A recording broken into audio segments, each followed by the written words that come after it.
Welcome friends, आप सभी का क्रिटिकल स्पेस में बहुत बहुत स्वागत है। आज मित्रों जिस घटना की हम चर्चा करेंगे वो एक एविएशन इंडस्ट्री की बहुत महत्वपूर्ण घटनाओं में से एक है। ये एक शॉकिंग एक्सीडेंट है, पर जब ये घटना घटित हुई उसके बाद ये घटना एविएशन इंडस्ट्री में एक नज़ीर बन गई। ये घटना एविएशन इंडस्ट्री में पढ़ाए जाने वाले जो कोर्सेज होते हैं उनका एक कोर्स मटेरियल बन गया, एक केस स्टडी बन गई और पायलट्स को दी जाने वाली ट्रेनिंग का एक ये भाग बन गया। ये घटना घटित होती है 1992 में नेपाल के काठमांडू में, और ये घटना एक बहुत ही महत्वपूर्ण एग्जाम्पल है सिचुएशनल अवेयरनेस की इंपॉर्टेंस का इन एविएशन इंडस्ट्री और अदरवाइज ऑल्सो, कि जब भी कभी कोई टाइट सिचुएशन हो तो उसमें सिचुएशनल अवेयरनेस कितना इंपॉर्टेंस रखती है, स्पेशली जब कि कई जानें भी दांव पे लगी हो। तो मैं घटना पे चलता हूँ दोस्तों। घटना 1992 31 जुलाई की है, दिन के करीबन 12:45 से लेकर 50 मिनट के बीच की। इसमें जो विमान शामिल था वो था एयरबस 310। एयरबस 310 उस समय करीबन 10-11 साल पहले इंट्रोड्यूस हुआ विमान था। That was a state of art aircraft, और इसका जो ट्रैक रिकॉर्ड था वो भी बेहतरीन था। अपने 10 से लेकर 11 साल के स्पैन में इस एयरक्राफ्ट में कभी भी कोई इस तरह की मेजर घटना नहीं हुई थी, कोई कैजुअलिटीज़ नहीं हुई थी। तो इस हिसाब से देखा जाए तो ये विमान काफ़ी सेफ विमानों में से माना जा सकता था। और जो ये पर्टिकुलर विमान था जो इस घटना में शामिल था, यह विमान करीबन 5 साल पुराना था और इसे थाई एयरवेज ऑपरेट करती थी, जो थाईलैंड की एक स्टेट ओन्ड एयरलाइंस थी उस वक्त। और इससे पहले थाई एयरवेज से पहले इसको ऑपरेट करती थी कैनेडियन एयरलाइंस, जो कि 87 से लेकर इसे 90 तक करती थी। उस समय नेपाल की तरफ आने जाने वाले ऐसे बहुत कम जेट इंजन विमान हुआ करते थे जिनकी सर्विसेज नेपाल की तरफ थी, और उनमें से ये सर्विस भी थी जो बैंकॉक से चल करके काठमांडू आया करती थी।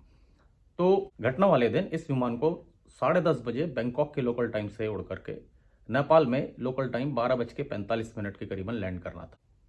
इस विमान में सवार थे 113 लोग। इसको उड़ाने वाले 2 पायलट्स थे, एक थे फर्स्ट ऑफिसर और एक थे कैप्टन।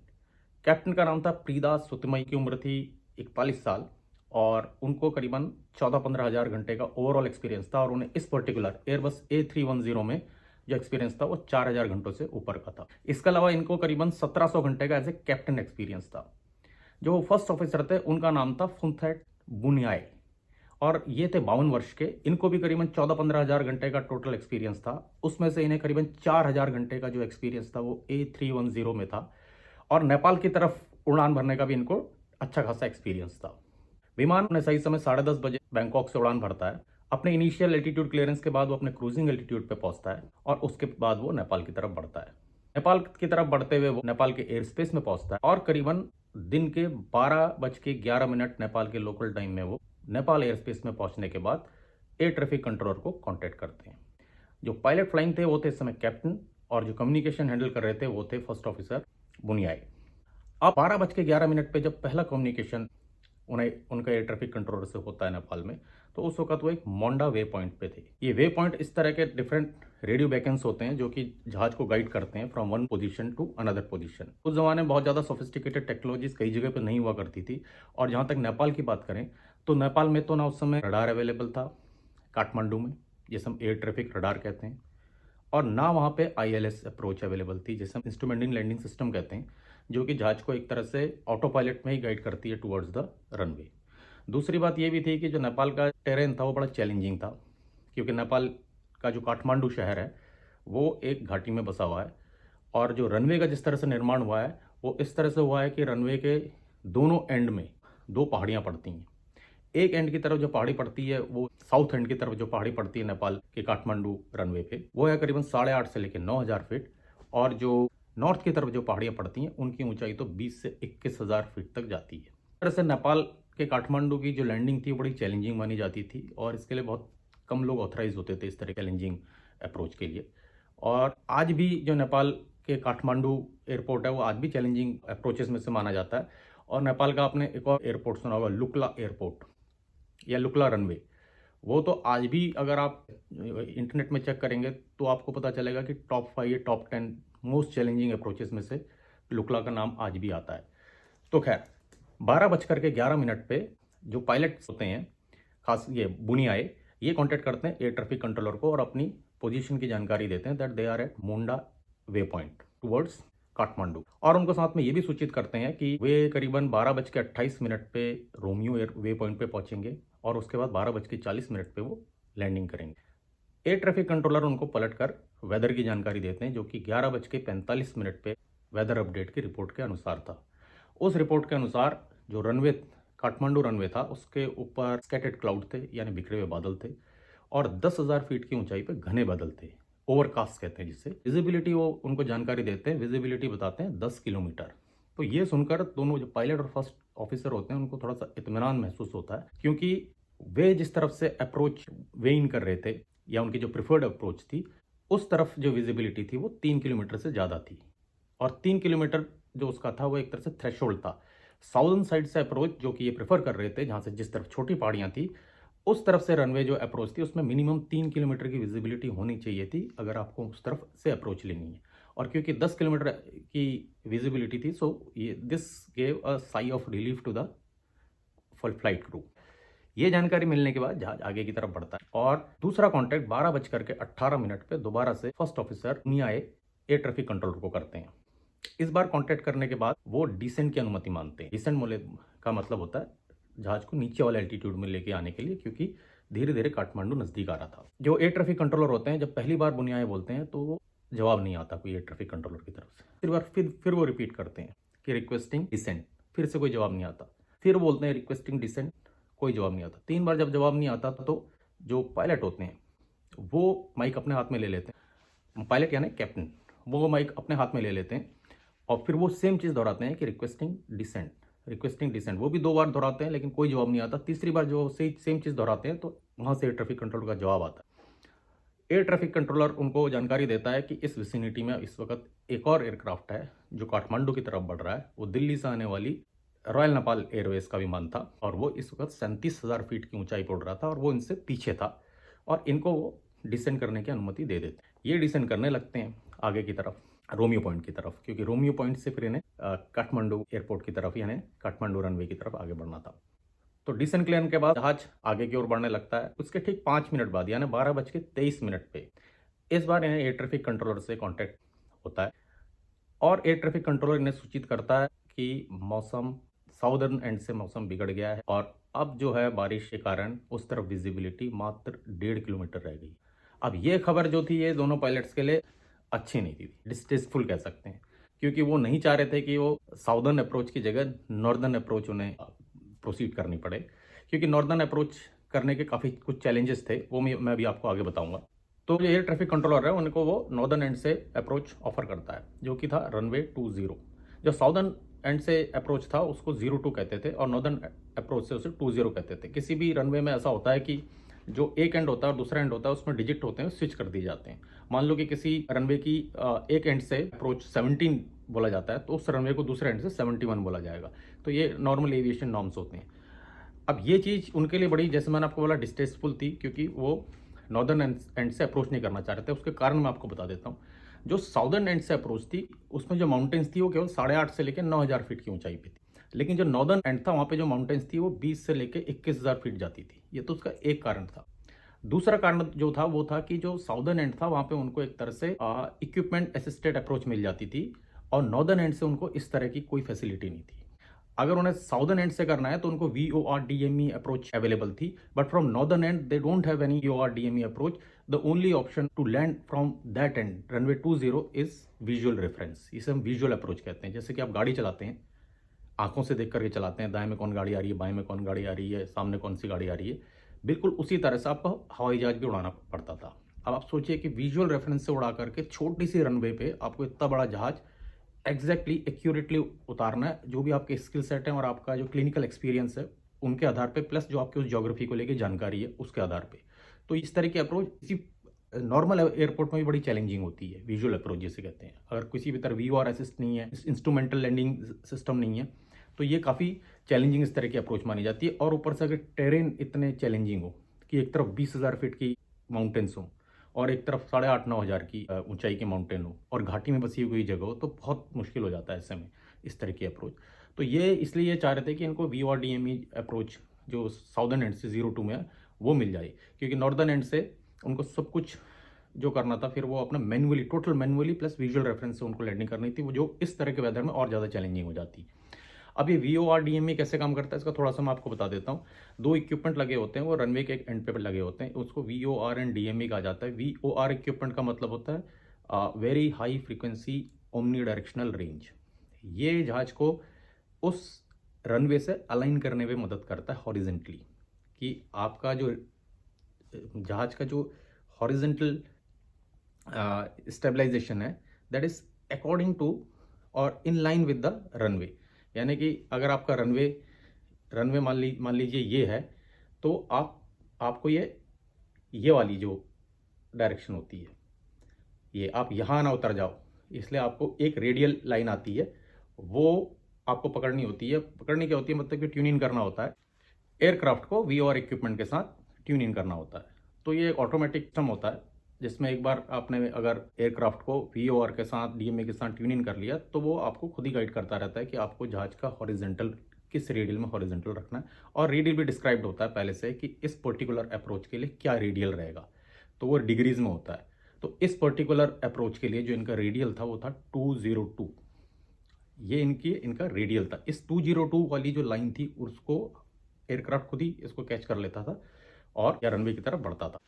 तो जब इनको ये इन्फॉर्मेशन मिलती है कि runway 02 is not available, only 20 is available, they have already tune in to the VOR-DME approach and now they are heading towards Romeo way point. तो जो प्रीदा सुतमई होते हैं वो फर्स्ट ऑफिसर फुनथैट बुनियाई को बोलते हैं कि this approach would be very difficult in that kind of scenario, तो most probably we have to switch to Calcutta, कि हमें डेविएशन लेना पड़ेगा कैलकाटा की तरफ अगर हम लोग ये अप्रोच मिस करते हैं, या हमें यहाँ पे लैंडिंग में 02 रनवे पे लैंडिंग पे दिक्कत महसूस होती है।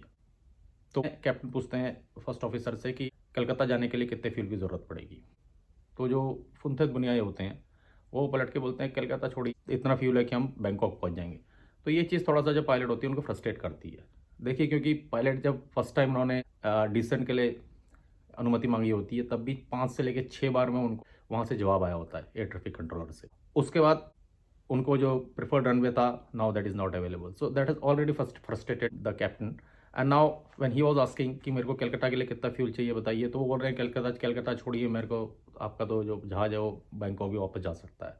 तो वो उनको पलट के पूछते हैं झुंझला कर, कलकत्ता के लिए कितना चाहिए, तो वो उन्हें कैलकुलेट करके बताते हैं कि जो कलकत्ता है उसके लिए जितना भी फ्यूल चाहिए वो पर्याप्त है। असल में जो कैप्टन थे वो असल में माइंड में ये मेजर कर रहे थे कलकत्ता जाने से पहले मैं कितने बार की री अप्रोच, अगर मेरी मिस अप्रोच होती है और मुझे री अप्रोच लेने के लिए दोबारा घूम करके आना पड़ता है, तो मैं ऐसा कितनी बार अटेम्प्ट कर सकता हूँ कि जिससे पहले कि मुझे कलकत्ता जाना ही पड़े। That was running in his head. तो खैर जहाज अपना आगे बढ़ने लगता है और 12:27 पे जो फुनथैट बुनियाई फर्स्ट ऑफिसर होते हैं वो एयर ट्रैफिक कंट्रोलर को कनेक्ट करते हैं और उनको जानकारी देते हैं now they have reach Romeo way point और 41 DME। अब मैं आपको बता रहा हूँ 41 DME क्यों बोलते हैं Romeo way point 41 DME। Now because I have told that they had already tuned it with the VOR-DME approach at runway 02।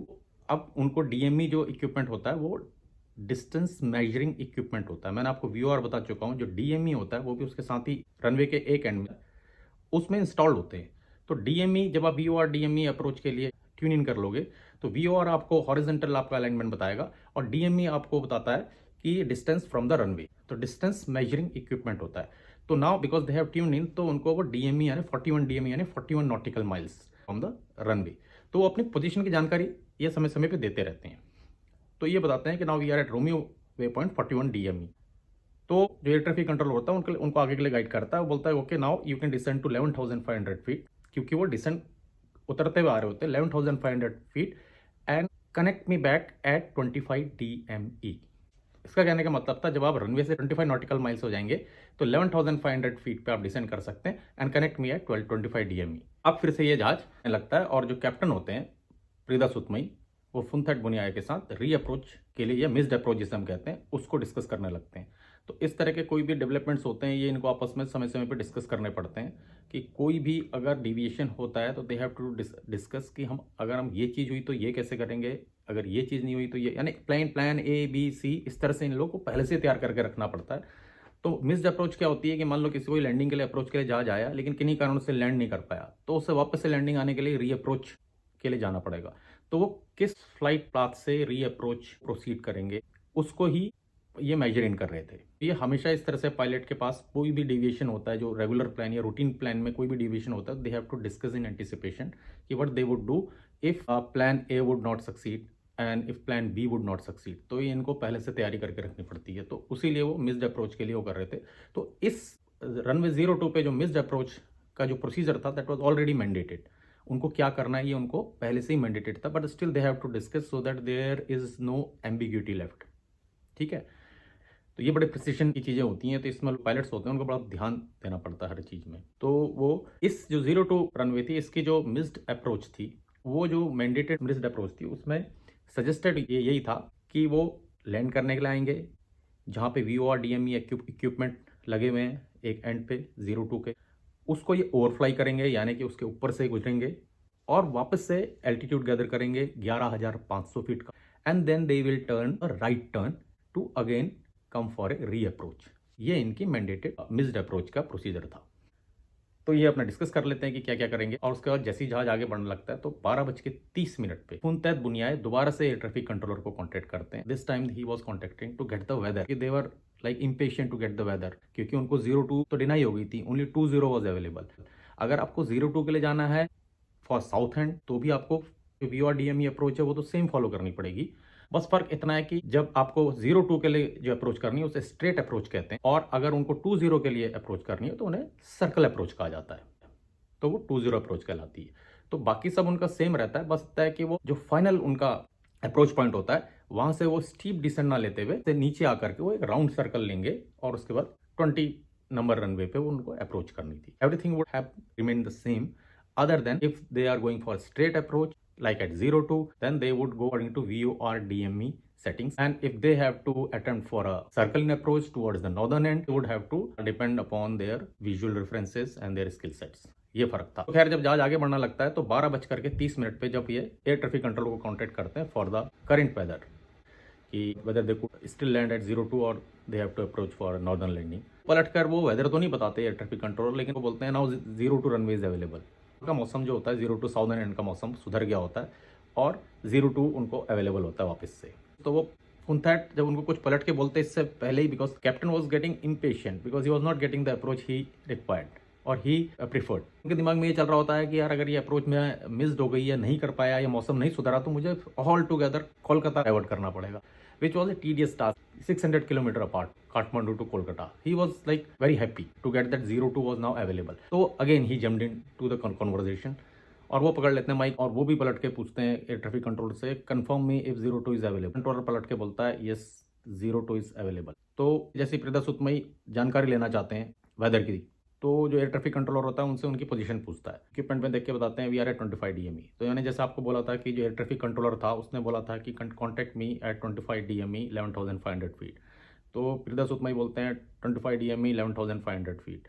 जैसे ही वो ये वाली बात बोलते हैं दोबारा से वेदर के लिए पूछने की कोशिश करते हैं, तो वो जो एयर ट्रैफिक कंट्रोलर होता है उनका फिर से जवाब ना देकर के बोलता है now because you are in the vicinity of the tower air traffic controller, now you have to switch to the tower air traffic controller for further guidance. 25 DME यानी 25 माइल का जो रेडियस था वो, अब इसके बाद एरिया एयर ट्रैफिक कंट्रोलर के पास ना आकर के जो टावर यानी कि काठमांडू त्रिभुवन एयरपोर्ट का जो टावर था, now he will guide them for the further approach. तो खैर उनको फिर से मौसम की एग्जैक्ट जानकारी नहीं मिलती, बट इतना पता चल जाता है कि 02 is now available, southern and is now available for them. 12:31 पे ये टावर एयर ट्रैफिक कंट्रोलर को कांटेक्ट करते हैं। टावर एयर ट्रैफिक कंट्रोलर जो वो सजेस्ट करता है maintain 11,500 feet till Sierra approach way point and then 9,500 feet for Sierra approach point and then you can come for landing. अब जैसे मैंने आपको बताया था डिफरेंट वे पॉइंट होते हैं। सबसे पहले जैसे इन्होंने कांटेक्ट किया था मोंडा वे पॉइंट, उसके बाद इन्होंने रोमियो वे पॉइंट पे किया था, उसके बाद 25 DME पे किया था। अब ये सजेस्ट कर रहे होते हैं Sierra approach way point and Sierra approach point. ये दो पॉइंट थे जो कि ये VOR अप्रोच के लास्ट पॉइंट था, सियरा अप्रोच पॉइंट। अब इसमें इन्हें करना क्या होता था कि VOR DME अप्रोच के लिए अगर स्ट्रेट लैंडिंग के लिए आ रहे हैं 02 के लिए, तो इन्हें ये वे पॉइंट होते हुए आना था, जहाँ पे जो लास्ट पॉइंट था वो था Sierra approach point. After that उनके पास एक फिजिकल चार्ट होता है जिसके अनुसार इन्हें डिफरेंट एल्टीट्यूड में डिसेंड करना होता है towards the runway with the help of VOR and DME।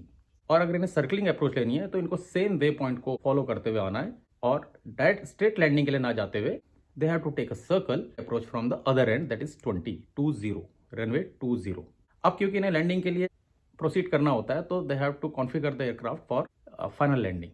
तो उसके लिए कई तरह के कॉन्फ़िगरेशन करने होते हैं। उसमें से एक कॉन्फ़िगरेशन ये होता है कि फ्लैप सेलेक्ट करने होते हैं। एक चीज़ मैं और बता दूँ आपको कि जो ये रनवे था, इसके जो साउदर्न एंड में जहाँ से ये लैंडिंग ले रहे थे, इस तरफ जो माउंटेन्स थी उनकी हाइट 8500 से 9000 फीट थी, और सामने की तरफ जो माउंटेन थी जो कि नॉर्दर्न साइड में थी, उनकी हाइट 20000 फीट थी। जो साउदर्न लैंडिंग थी उसमें एक चैलेंज था इन्हें, वो था कि इनको जब लैंडिंग के लिए, फाइनल लैंडिंग के लिए ये अप्रोच ले रहे हैं, तो जो डिसेंट था दैट इज स्टीप डिसेंट। क्यों? क्योंकि साउदर्न एंड की माउंटेन्स थी वो रनवे के ज्यादा नजदीक थी as compare to northern end of the runway.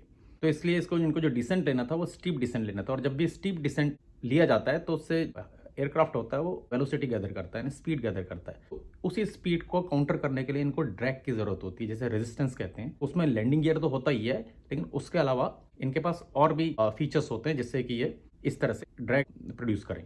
तो वो ड्रैग प्रोड्यूस करने के लिए इनको फ्लैप एक्सटेंड करने होते हैं, और इस तरह की लैंडिंग के लिए जो मैंडेटेड होता है वो मैक्सिमम फ्लैप सिलेक्शन मैंडेटेड होता है। तो जो प्रीदा सुतमई कैप्टन होते हैं वो फर्स्ट ऑफिसर को फ्लैप सिलेक्शन के लिए बोलते हैं और उनको बोलते हैं फ्लैप 15। तो जो फ्लैप होते हैं उसके भी अलग अलग कॉन्फ़िगरेशन होती है, तो उसमें से वो फ्लैप 15 मांगते हैं। जो फर्स्ट ऑफिसर होते हैं वो फ्लैप सेलेक्ट करने लगते हैं, और जो सुतमई कैप्टन होते हैं वो रनवे की तरफ बढ़ने लगते हैं। रनवे में जैसे जैसे मैंने आपको बताया था, जो फाइनल अप्रोच पॉइंट था उसे सियरा अप्रोच पॉइंट बोलते थे, और वहाँ पे जो उनको रिकमेंडेड था that was 9500 feet, because now they have to catch the gliding slope. तो उसके लिए उनको 9500 फीट पे रहना था। तो अब ये जो जहाज बढ़ रहा होता है कि सियरा अप्रोच पॉइंट जो कि 10 DME 10 नॉटिकल माइल्स था रनवे से, उस तरह बढ़ रहा होता है, और ये फ्लैप सेलेक्ट करना शुरू करते हैं। जैसे ही ये फ्लैप सेलेक्ट करना शुरू करते हैं फर्स्ट ऑफिसर, तो फ्लैप सिलेक्शन में प्रॉब्लम आने लगती है। There was some glitch in flap selection. तो जो फ्लैप सिलेक्शन हो रहा होता है, क्योंकि जहाँ पे फ्लैप को सेलेक्ट किया जाता है जिस भी कॉन्फ़िगरेशन में, वहाँ पे उसे लॉक होना चाहिए, लेकिन वो क्या हो रहा था कि जो फ्लैप होता है वो एक्सटेंड होकर रिट्रैक्ट हो जा रहे थे, तो it was not locking in the position. तो प्रीदा सुतमई को फर्स्ट ऑफिसर इन्फॉर्म करते हैं कि there is some snag in flag selection configuration. अब वो क्योंकि रनवे की तरफ बढ़ रहे होते हैं और वो 10 DME वो पहुंच गए होते हैं, तो वो क्या बोलते हैं कि ठीक है, you keep trying and now I am climbing the aircraft towards 10,500 feet and now this would be a missed approach, और हमें वापस से री अप्रोच के लिए आना पड़ेगा। आप समझ रहे हैं, क्योंकि मैंने आपको बोला जो डिसेंट था वो स्टीप था and they had no chance of any error. तो अगर वो ग्लाइडिंग स्लो पे उसे मिस कर जाते हैं, PORDME असिस्टेड जो अप्रोच थी उस पॉइंट को अगर वो मिस कर जाते हैं, तो they did not have option other than to come for a री अप्रोच।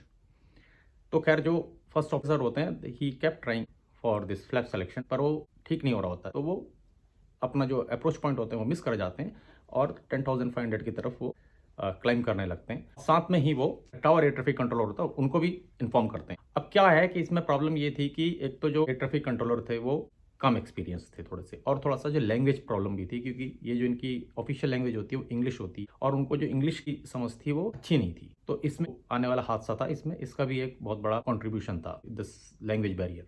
एंड जो कैप्टन होते हैं वो टावर ट्रैफिक कंट्रोलर को कॉन्टैक्ट करते हैं। ये 12:33 हो गए होते हैं इस वक्त, और वो कॉन्टैक्ट करके उनको बोलते हैं कि we need diversion to Kolkata, क्योंकि उनका फ्लैप एक्सटेंड नहीं हो रहा होता, और बिना फ्लैप के वो इतना स्टीप डिसेंट नहीं ले सकते थे एज पर मैंडेटेड गाइडलाइंस।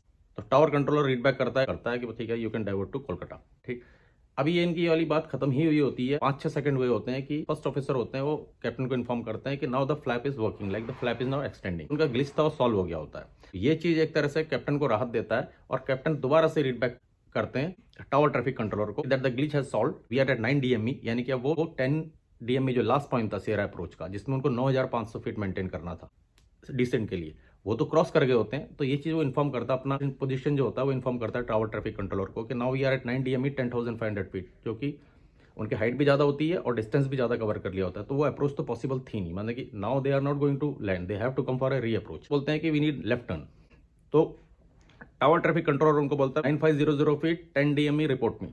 अब ये क्यों बोलता है, मतलब उसका इंटेंशन क्या था? क्या वो ये समझा था कि वो री अप्रोच मांग रहे हैं ये, या वो ये समझ रहा था कि वो इसी अप्रोच को कंटिन्यू करना चाहते हैं? ये थोड़ा सा एक एम्बिग्यूटी है जो बनी रही थी बाद में भी, जब इन्वेस्टिगेशन के दौरान भी ये चीज एम्बिग्यूटी बनी रही थी कि क्योंकि मैंने बोला कि इंग्लिश लैंग्वेज का बैरियर था, वो क्या एग्जैक्टली समझा, ये चीज अच्छे से इस बात को एस्टेब्लिश नहीं हुआ है कि वो क्या वो ये समझा था कि वही अप्रोच ले रहे हैं कि वो वापस से री अप्रोच के लिए आ रहे हैं।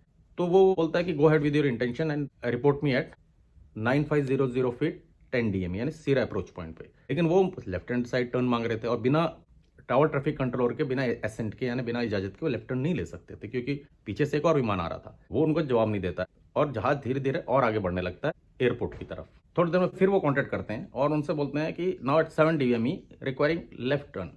अब उनकी शायद बात समझ जाता है इस बार, और वो ये बोलता है कि ओके, लेकिन उनको लेफ्ट की इजाजत फिर भी क्लियर कट लेफ्ट की इजाजत नहीं देता है लेफ्ट टर्न करने की। लेकिन वो ये बोलता है कि okay, go as per your intention, report me at 16 DME 11,500 feet.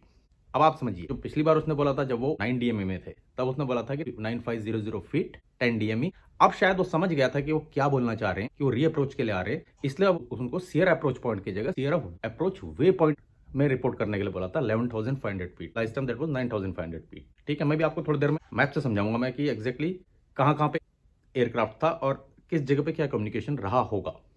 लेकिन उनको लेफ्ट टर्न की इजाजत नहीं मिलती है, तो बार बार के ये टू एंड फ्रो कम्युनिकेशन से जो कैप्टन होते हैं, कैप्टन पहले ही बार बार बीच में जंप कर रहे होते हैं, और उनको कई तरह की ग्लिच का सामना करना, कई बार उनको वेदर की रिपोर्ट पहले एक आना दूसरा आना, ये सारी चीजें, और टावर ट्रैफिक कंट्रोल और एयर ट्रैफिक कंट्रोल था उनका इंग्लिश लैंग्वेज में कमांड ना होना, ये सारी चीजें को बहुत फ्रस्ट्रेट कर रही थी कैप्टन को। वो दोबारा लेफ्ट टर्न मांगते, लेकिन वो वहां से बोलता है कि go as per your intention, report me at 16 DME 11,500 feet. अब इसका एक कारण एक ये अस्यूम किया गया है कि क्यों वो लेफ्ट टर्न करने की इजाजत नहीं दे रहा था, मतलब he didn't want to give that kind of ascent. तो उसका कारण शायद ये रहा होगा कि जो जहाँ पे भी that radar is not available, वहाँ पे जो टावर कंट्रोलर होते हैं उनका मेन जो ऑब्जेक्टिव रहता है वो ये रहता है कि जो कोई भी दो प्लेन है उनका एल्टीट्यूड डिफरेंस रहे, सो दैट कि कोई कोलिजन ना हो। अब वो पायलट को लेफ्ट टर्न करना है, राइट टर्न करना है, ये उसका प्रेरोगेटिव नहीं था एयर ट्रैफिक कंट्रोलर का। ये कारण हो सकता है कि वो कोई लेफ्ट टर्न के बारे में कोई जवाब नहीं दे रहा था, और ये लेफ्ट टर्न के लिए एफर्म सुनना चाह रहे थे कि एयर ट्रैफिक कंट्रोलर है, उनको लेफ्ट टर्न की इजाजत दे, yes you can turn left. But वो ऐसा नहीं बोल रहा था, वो केवल ये बोल रहा था कि report me at that point, report me at that point. But he was not concern कि वो लेफ्ट टर्न लेके आएंगे कि राइट टर्न लेके आएंगे, क्योंकि ये उसका मैंडेट नहीं था बताना। उसका मैंडेट केवल एल्टीट्यूड के हिसाब से उनको गाइड करना था, और वे पॉइंट और अप्रोच पॉइंट के हिसाब से गाइड करना था। तो इसलिए वो इस चीज़ का जवाब नहीं देता। लेकिन पायलट बार बार फ्रस्ट्रेट होते जा रहे थे, क्योंकि उनकी जो डिस्टेंस थी वो कम होती जा रही थी एयरपोर्ट से, और उनको रीअप्रोच के लिए आना था। तो खैर, जब कोई क्लियर कट जवाब नहीं मिलता तो वो फर्स्ट ऑफिसर को बोलते हैं, captain, we are not getting ascent for left hand turn. उसका कारण ये था कि लेफ्ट हैंड साइड में जो पायलट्स थे उनको जो माउंटेन्स का हाइट थी वो compare to right hand side कम लग रही थी, तो उनको लगा था कि would be a safer approach for a reapproach. ये कारण रहा होगा। खैर, लेकिन मैंने आपको जैसे पहले बताया था कि जो उनका एक मैंडेटेड प्रोसीजर था कि अगर कोई मिस्ड अप्रोच होती है तो वो क्या करेंगे, उसमें मैंने आपको बताया था कि उनको VOR DME के ऊपर से फ्लाई करना था, 11,500 फीट गैदर करना था, एंड राइट टर्न लेना था, not left, and they had to come again for a reapproach. जब उनको लेफ्ट की नहीं एसेंट मिलती है तो अब वो डिसाइड करते हैं, कैप्टन फर्स्ट ऑफिसर से बोलते हैं कि leave it, we are not getting any positive answer to for left hand side turn, let's go ahead and take the right turn and come for a reapproach to Romeo. तो वो ये inform करते हैं, we are coming for the reapproach and heading towards Romeo है जो उनका point पीछे रह गया था। उस समय वो 5 DME में होते हैं, 5 DME में होते हैं, मतलब कि 5 माइल रह गए होते हैं, और 5 माइल से वो टर्न लेना चालू करते हैं राइट। अब उनको 2-3 काम करने थे इसमें। एक तो मैंने आपको बोला बार बार कम्युनिकेशन चल रहा है उनका एयर ट्रैफिक कंट्रोलर से, और वो एक आदमी कम्युनिकेशन नहीं कर रहा, फर्स्ट ऑफिसर को कायदे से कम्युनिकेशन करना चाहिए, लेकिन अब फर्स्ट ऑफिसर बीच में कर रहे हैं और बीच में ही कैप्टन भी कूद जा रहे थे, और कैप्टन मैनुअली फ्लाई कर रहे थे। कैप्टन जब राइट हैंड साइड अप्रोच ले रहे होते तो उनको राइट हैंड साइड अप्रोच ही नहीं लेनी होती है, उनको साथ में 11,500 फीट भी क्लाइंब करना होता है, जो उनका सेट प्रोसीजर था। तो वो क्लाइंब करते हुए राइट हैंड साइड अप्रोच लेते हैं। अब राइट हैंड साइड अप्रोच लेते लेते वो नॉब, हेडिंग नॉब होती है, उनको स्विच करना होता है। तो हेडिंग नॉब को राइट हैंड साइड स्विच करते हैं और आगे बढ़ते जाते हैं। आगे बढ़ते बढ़ते दोबारा टावर कंट्रोलर का उनके पास कम्युनिकेशन आता है और उनसे उनकी पोजीशन पूछता है। तो पायलट्स पलट के बोलते हैं कि we are at 9 DME 11,500 feet heading towards Romeo and climbing towards 18,000 feet. यानी कि वो 9 DME में है इस तरफ, मैंने आपको बोला था ना 5 DME से उन्होंने टर्न ले लिया था, अब वो रनवे से दूरी की तरफ जा रहे थे, इसीलिए वो उनको कम्युनिकेट करता है टावर कंट्रोलर को कि now we are at 9 DME 11,500 feet and heading towards Romeo for reapproach and climbing towards 18,000 feet. अब जैसे ये बात सुनता है टावर कंट्रोलर कि they are climbing towards 18,000 feet, तो उनको तुरंत होल्ड करने के लिए बोलता है, don't climb, maintain 11,500 feet and head towards your intention. Intention मतलब रीअप्रोच के लिए। वो इसलिए बोलता है, साथ में उनको ये भी बोलता है because RA-206 is coming for landing and descending. यानी कि जो मैंने आपको बोला था रॉयल नेपाल एयरवेज का एक विमान था जो दिल्ली से चल करके काठमांडू लैंड करने के लिए आ रहा था, वो डिसेंड कर रहा था नीचे 15,000 फीट की तरफ, और अगर ये 18,000 की तरफ क्लाइंब करते तो दोनों अपोजिट डायरेक्शन में क्रॉस कर सकते थे। इसीलिए जो टावर कंट्रोलर होता है वो चिंतित होता है कि कहीं ये एल्टीट्यूड क्लैश ना करे, इसलिए उनको 11,500 फीट मेंटेन करने के लिए बोला होता है कि हेड टुवर्ड्स योर डायरेक्शन। बोलते हैं ठीक है, okay, we are at 13,500 feet, can we maintain 13,500 feet. वो फिर से डिनाई करता है टावर कंट्रोल, बोलता no, descend to 11,500 feet and head towards your intention. Pilot बोलते हैं okay fine we are now descending, और ये इंस्ट्रक्शंस पायलट को देने के बाद जो टावर कंट्रोलर होता है वो एरिया कंट्रोलर को कांटेक्ट करता है और उनको जानकारी देता है दैट कि flight 311 they have missed their approach and now they are coming for a reapproach, they were at 9 DME and they were heading towards Romeo for a reapproach and I have asked them to maintain 11,500 feet and proceed towards their intention. में पलट के area controller उनको पूछता है tower controller को कि भाई why they are going towards Romeo when जो अप्रोच पॉइंट है वो तो सियरा अप्रोच पॉइंट है, तो वो अगर उनको री अप्रोच के लिए भी आना है तो why they are heading to all together to Romeo rather than from Sierra. तो वो बोलता है कि I don't know about that but they were intending to go for a reapproach from Romeo, so I gave them the ascent. और tower controller का मकसद ये भी रहा होगा कि वो एरिया कंट्रोलर को अपडेट कर दे because they are heading towards Romeo, क्योंकि रोमियो 41 DME पड़ता है, 41 माइल पड़ता है which is in the jurisdiction of area controller, इसीलिए वो उनको लास्ट पोजीशन होती है उसके बारे में अपडेट करता है और उनको ये जानकारी देता है that I asked them to maintain 11,500 feet. इसके बाद जो टावर कंट्रोलर होता है पायलट्स को दोबारा से कॉन्टेक्ट करता है 311 के और उनको बोलता है कि now you should switch to frequency 126.5 for area controller, क्योंकि वो रोमियो की तरफ हेड कर रहे थे, they should now take the guidance from area controller. तो पायलट इसके थोड़ी देर बाद एरिया कंट्रोलर की फ्रीक्वेंसी में स्विच करते हैं और एरिया कंट्रोलर को जानकारी देते हैं that they are at 11,500 feet now and they are heading towards Romeo. और ये जो कांटेक्ट होता है ये 12:41 पे होता है।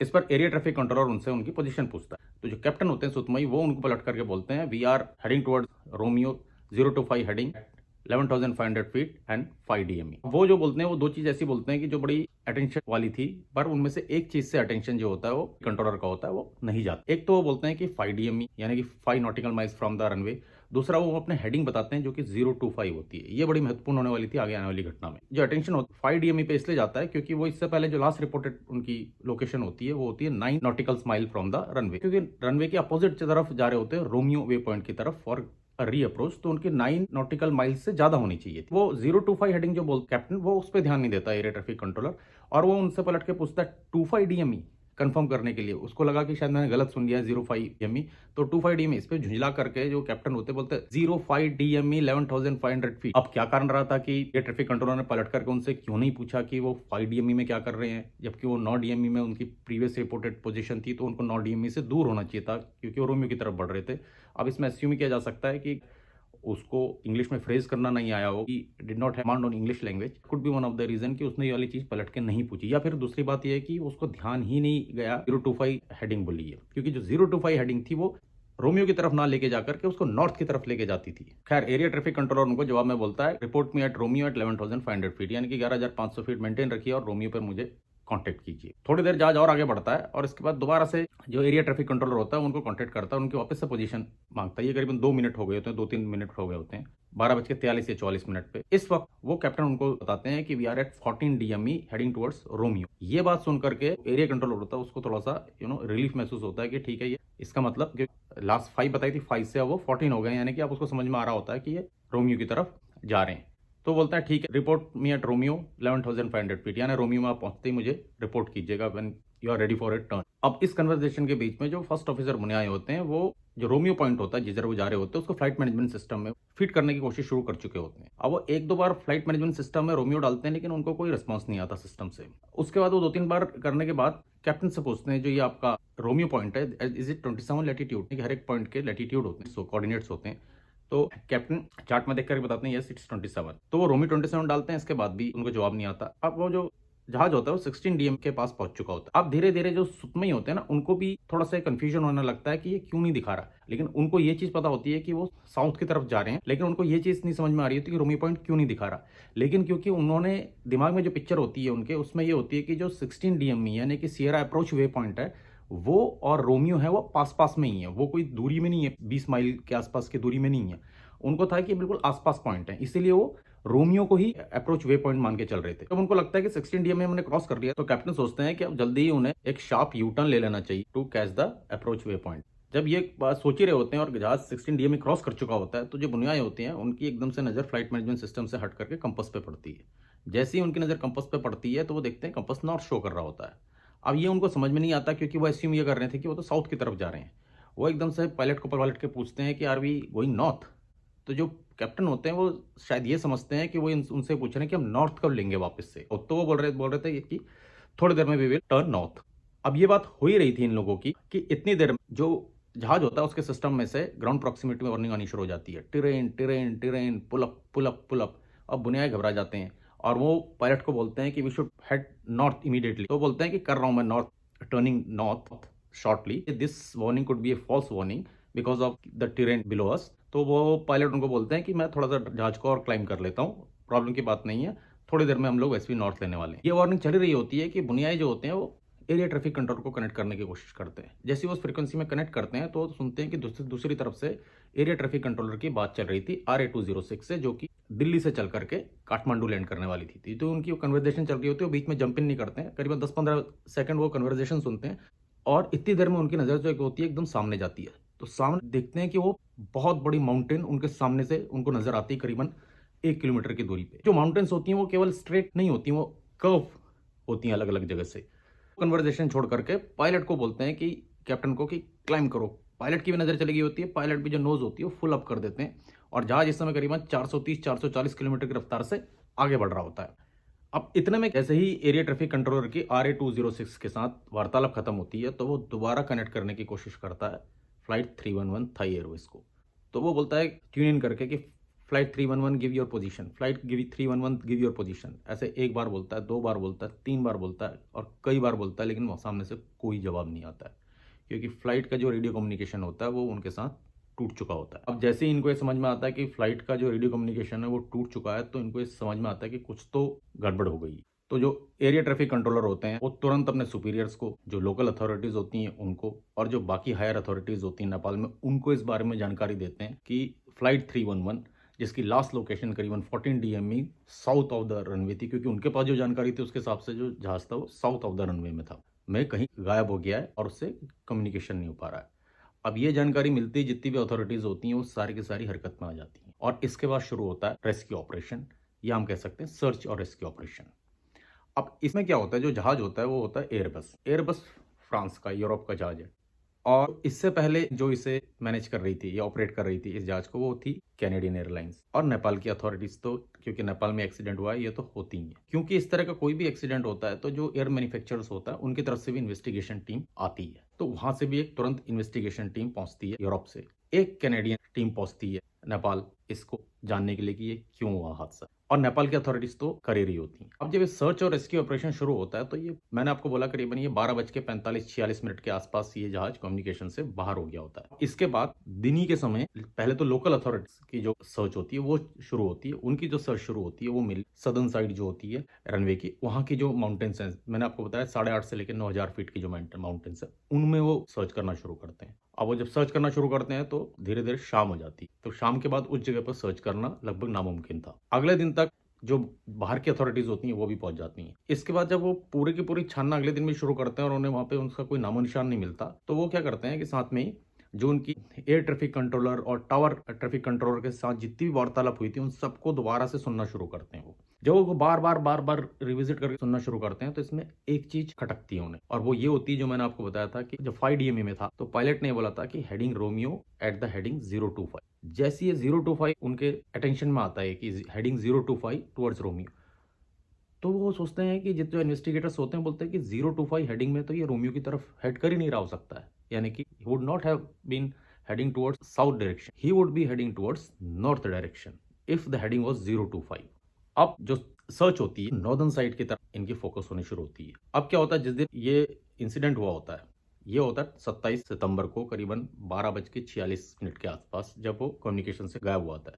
उसके अगले दिन बाहर की टीम पहुंचती है। उसके अगले दिन यानी कि 29 सितंबर को नॉर्दर्न साइड में इनकी सर्च शुरू होती है। जैसे ही नॉर्दर्न साइड सर्च शुरू करते हैं तो साथ में इनको जो नॉर्दर्न साइड में जो गांव वाले होते हैं उनसे भी इस तरह की इनपुट्स आते हैं कि इन्होंने 27 तारीख के दिन में एक बड़े तेज धमाके की आवाज सुनी थी और शायद कुछ विमान इस तरफ क्रैश हुआ है। तो गांव वाले जिस तरफ से आवाज आई होती है वो बताते हैं, तो उसी तरफ से एयर सर्च भी चालू होती है और जमीन से बाई फुट जो रास्ता ऊपर की तरफ जाता होता है पहाड़ की तरफ, उसमें भी सर्च चालू होती है। और जब ये सर्च करती हुई टीम जारी होती है तो एयर सर्च टीम को और जो ग्राउंड सर्च टीम होती है उनको लगभग एक साथ ही जहाज के पार्ट मिलने शुरू होते हैं। अब जहां पे ये जहाज का पार्ट घिरे होते हैं एक्सीडेंट के बाद, क्योंकि पार्ट मिलने के साथ ही ये चीज कंफर्म हो गई होती है कि जहाज का एक्सीडेंट हो गया है। ये सबके लिए एक बहुत बड़ा अचंबा था कि जहाज साउथ की जगह नॉर्थ कैसे पहुंच गया, इस तरफ तो कोई जहाज आता ही नहीं है। अब इसमें लेकिन एक और बड़ी अजीब सी घटना होती है, बल्कि एक यूनिक सी घटना होती है। मेरे ख्याल से शायद ही किसी एयर क्रैश इन्वेस्टिगेशन में ऐसी कोई घटना हुई होगी और वो ये होती है कि जिस जगह विमान के जो भी पार्ट्स मिले होते हैं वो बड़ी दुर्गम जगह होती है। अब जो टीम बाहर से आई होती है, फ्रांस से आई होती है, उनकी भी इन्वेस्टिगेटिव टीम उसको क्लाइंब करना शुरू करती है। और जो यूनिक मैंने आपको चीज बताई वो ये होती है कि इस क्लाइंबिंग के दौरान due to lack of oxygen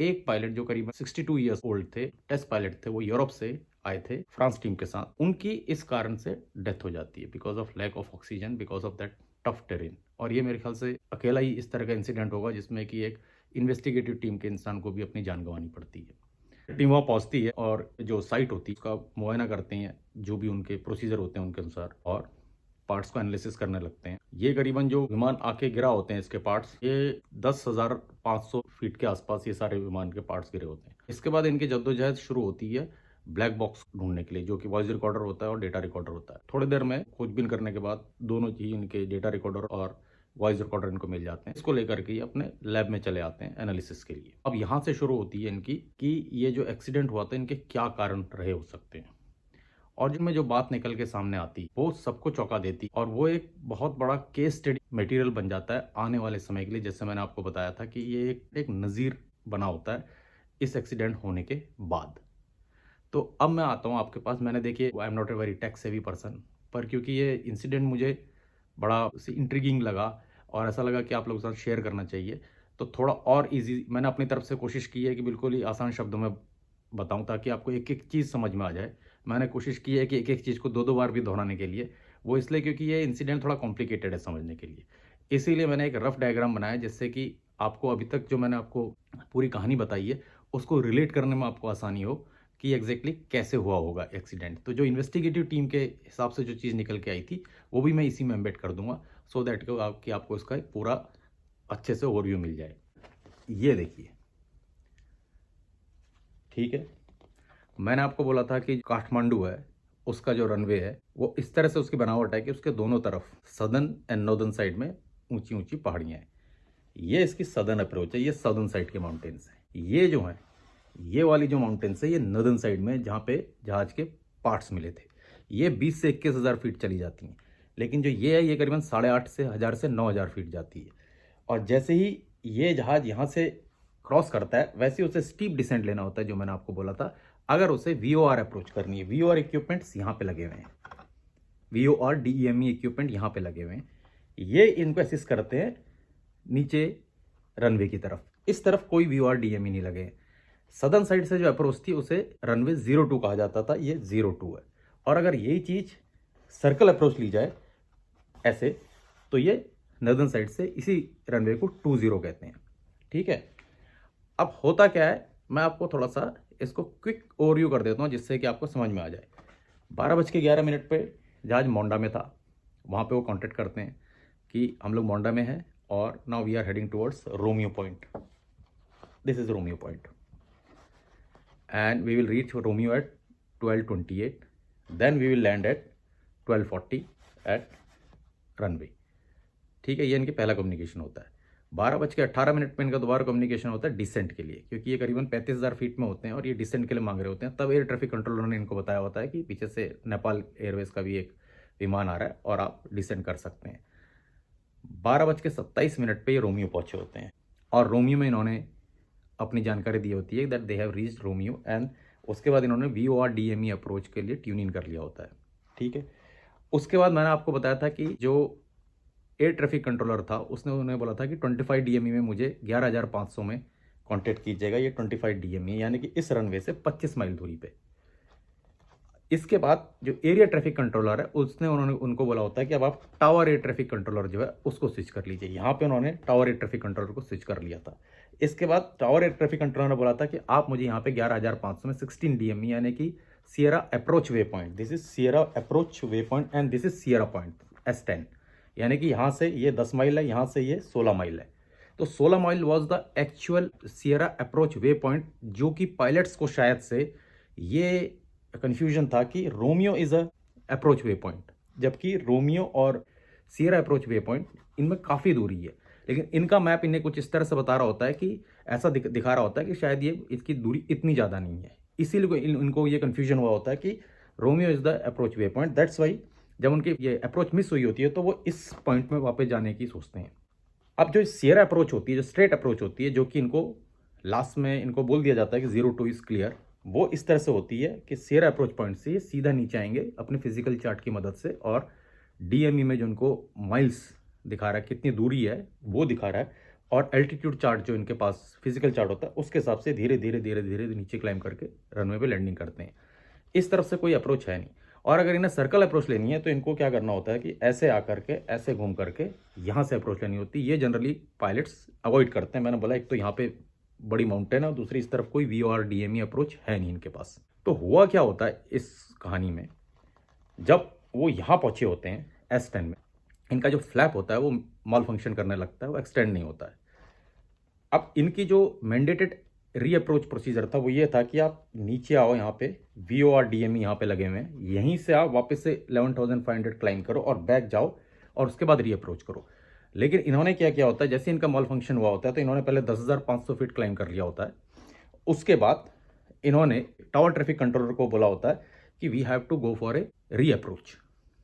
ठीक है, अब मैंने आपको बोला था वो लेफ्ट टर्न मांग रहे थे, जो वो लेफ्ट टर्न दे नहीं रहा था क्योंकि वो लेफ्ट टर्न देना उसके ऑथराइजेशन में भी नहीं था और उसका मैंडेट भी नहीं था वो देना, वो पायलट का प्रेरोगेटिव होता है। तो वो ये टर्न मांग रहे थे। इस तरफ जो माउंटेन्स थी वो उनकी ऊंचाई कम थी, इस तरफ जो माउंटेन थी उनकी ऊंचाई थोड़ा ज़्यादा थी, इसलिए वो थोड़ा सा for safety point of view ये वाली मांग रहे थे। ऐसे वो रोमियो में जाना चाह रहे थे क्योंकि पीछे से एक और विमान चल के आ रहा था जो रॉयल नेपाल एयरवेज का विमान था जो दिल्ली से चल के आ रहा था। अब जब ये यहाँ से यहाँ ले रहे होते हैं तो ये जो हेडिंग होती है, ये बहुत सारे काम एक साथ कर रहे होते हैं। पायलट ही कम्युनिकेशन का काम भी कर रहे होते हैं, पायलट ही फ्लाइंग भी कर रहे होते हैं, और कम्युनिकेशन का भी काम बीच बीच बीच बीच में कर रहे होते हैं। ऊपर से वेदर भी जो होता है यहाँ पे कोई अच्छा नहीं होता है। इसलिए हुआ यूँ होता है, जो इन्वेस्टिगेशन में पता चलता है कि ये यहाँ से आता है, ये यहाँ मांगता है, नहीं मिलता है, और ये यहीं से इधर जाने के लिए मुड़ता है। लेकिन ये जो VORDME होती है वो वहाँ से ओवरफ्लाई नहीं लेता, वो जो राइट टर्न लेता है फॉर द री अप्रोच वो इससे 5 माइल दूर से ही लेना शुरू कर देता है। तो वो जो था वो मैंडेटेड जो गाइडलाइंस थी उसके एक तरह से अगेंस्ट भी कह सकते हैं, या वो मैंडेटेड गाइडलाइंस को फुल्ली फॉलो नहीं किया था उन लोगों ने, पायलट्स ने। उन्होंने 5 DME पहले ही ले ली थी, 5 माइल्स पहले ही वो अप्रोच उन्होंने स्टार्ट कर दी थी। ये भी एक कारण था क्योंकि उन्होंने जो एग्जैक्टली उनको मैंडेटेड गाइडलाइंस थी उसको फॉलो नहीं किया। That was one of the reason. दूसरा रीजन क्या था कि because of all this chaos inside the flight cabin, जो पायलट्स रहे होंगे उनको वो सिचुएशनल अवेयरनेस वो धीरे धीरे धीरे धीरे बहुत सारे मल्टीटास्किंग के कारण वो उनकी जो सिचुएशनल अवेयरनेस हुई होगी वो ब्लीक हो गई होगी या ब्लर्ड हो गई होगी, और इस कारण जो उन्होंने यहाँ से हेडिंग ली थी वो यहाँ लेने की जगह वो यहाँ से हेडिंग को मोड़ते चले गए। बात कर रहे हैं, क्लाइम कर रहे हैं, ठीक है, बीच में उनको ये भी बोला जा रहा है कि आप 18,000 क्लाइम मत कीजिए, आप 11,500 रहिए, पीछे से भी एक एयरक्राफ्ट आ रहा है तो 13,500 में पहुंच गए होते हैं, वापस से 11,500 लेते हैं। इन सब वार्तालापों के बीच में वो जो हेडिंग थी उसको वो टर्न करते गए होते हैं, जितनी टर्न करनी थी उससे भी ज़्यादा टर्न कर लेते हैं। तो वो एक तरह से 180 डिग्री बैक लेने की जगह उन्होंने 360 डिग्री उसको टर्न कर दिया होता है, जिसकी उनको समझ नहीं लगती कि मैं इसको इतना ज़्यादा टर्न कर चुका हूँ। और उसके बाद जहाज यहाँ की ओर बढ़ने लगता है ये, और ये सोच रहे होते हैं कि जहाज ये रोमियो की तरफ जा रहा है।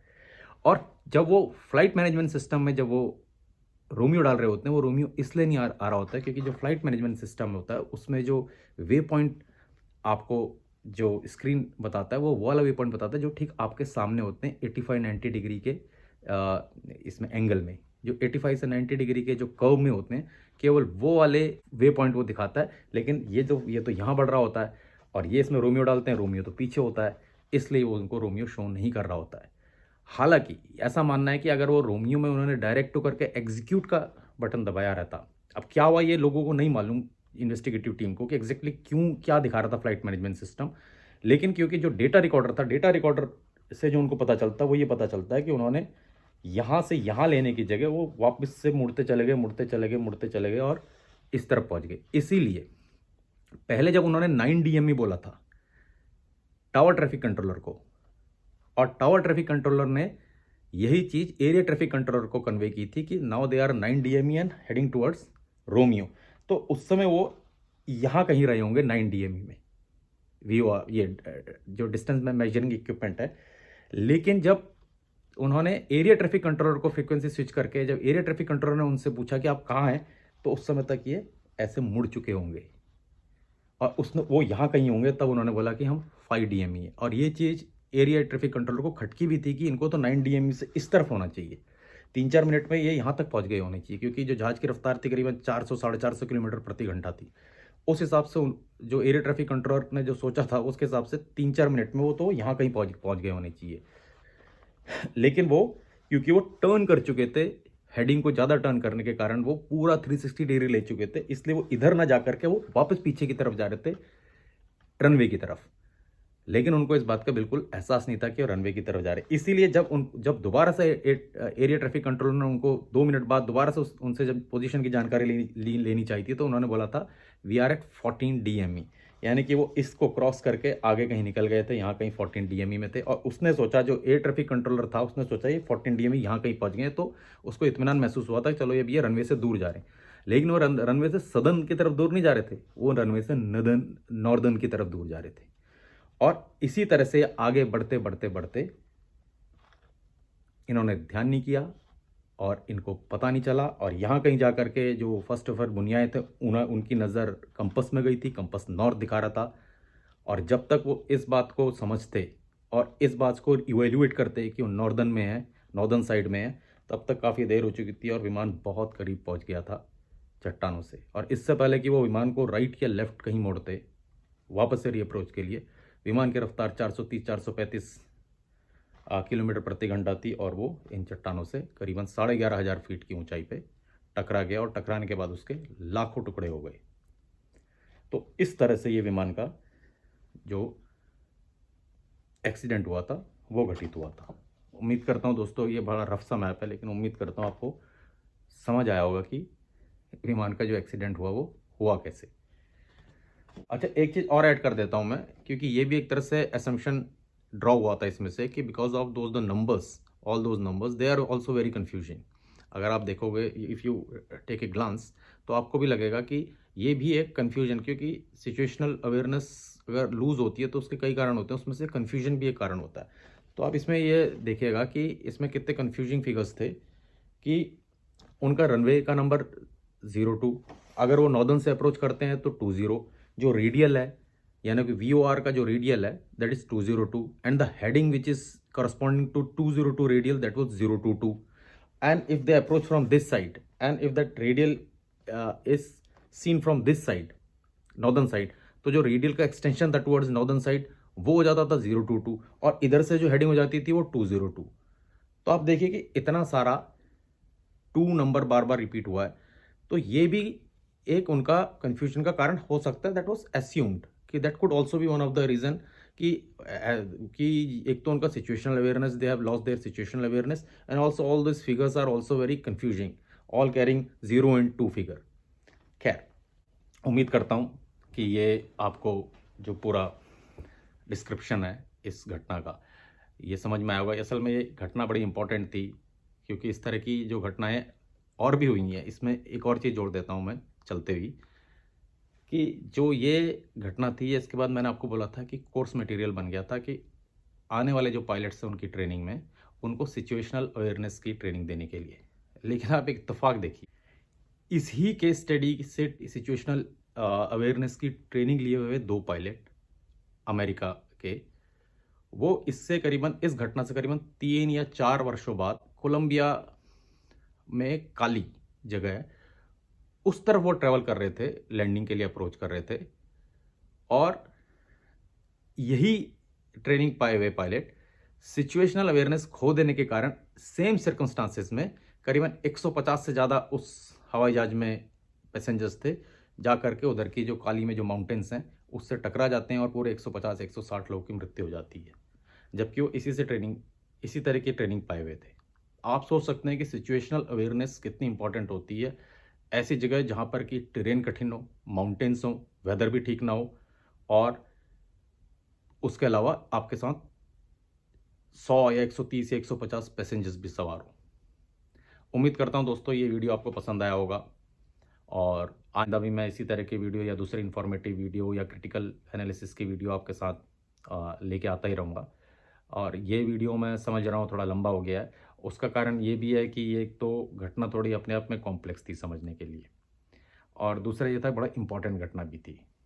और इसीलिए मैंने ये समझा कि पहले आपको पूरा का जो वाक़या है वो बयाँ कर दूँ, उसके बाद आपको मैप के मदद से पूरे वाक़ये को एक बार वॉक थ्रू कर दूँगा, सो दैट कि आपको ये बर्ड आई से भी समझ में आ जाए और ईगल आई से भी ये घटना आपको समझ में आ जाए। यानी कि आपको बिग पिक्चर भी समझ में आ जाए और जो इसकी निटी-ग्रिटीज़ हैं, वो भी आप समझ पाएँ कि एग्ज़ैक्टली ये हुआ कैसे था। और अंत में इन्वेस्टिगेटिव जो टीम थी उन्होंने इसको किस तरह से क्रैक किया। तो ख़ैर दोस्तों, ये वीडियो देखने का आप सभी का बहुत-बहुत धन्यवाद। अगले वीडियो तक अपना ख्याल रखिएगा। Thank you. Bye bye.